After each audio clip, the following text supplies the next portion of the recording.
રાજ્યની શાળાઓમાં પ્રવેશોત્સવ અંગે મોટા સમાચાર। શાળા પ્રવેશોત્સવમાં પ્રથમ વખત આંગણવાડીનો પણ સમાવેશ કરવામાં આવશે। 11 જૂનથી 3 દિવસનો શરૂ થઈ શકે છે શાળા પ્રવેશોત્સવ। શિક્ષણ વિભાગને પ્રવેશોત્સવ માટે તૈયારીઓ શરૂ કરી દીધી છે। 100% નામાંકન માટે ખાસ અભિયાન હાથ ધરાશે। દરેક જિલ્લામાં નોડલ ઓફિસરની નિમણૂક કરવામાં આવશે તો દરેક તાલુકામાં સ્કૂલ ઓફ એક્સલન્સ પસંદ થશે। તો રાજ્યનો શાળાઓમાં પ્રવેશોત્સવ અંગે મોટા સમાચાર। આ વખતે પ્રથમ વખત આંગણવાડીનો પણ તેમાં સમાવેશ કરવામાં આવ્યો છે। વધુ વિગતો સાથે સંવાદદાતા હિરેન રાજગુરુ આપણી સાથે ફોન લાઈન પર છે। હિરેન, શાળા પ્રવેશોત્સવ યોજાવા જઈ રહ્યો છે ત્રિદિવસીય અને તેમાં આંગણવાડીનો પ્રથમ વખત સમાવેશ થવાનો છે। તો ઘણા લાંબા વર્ષોથી ગુજરાતની અંદર જ્યારે નવું શૈક્ષણિક સત્ર શરૂ થતું હોય છે ત્યારે શાળા પ્રવેશોત્સવ યોજવામાં આવે છે।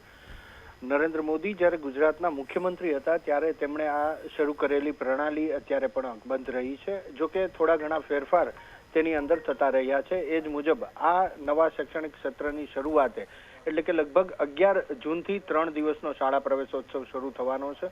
પ્રથમ વખત રાજ્યના આ શાળા પ્રવેશોત્સવની અંદર આંગણવાડીનો પણ સમાવેશ કરવામાં આવશે। આંગણવાડીની અંદર પણ જે બાળકોની ઉંમર છે આંગણવાડીએ જવાની તેમને પ્રવેશ આપવામાં આવશે।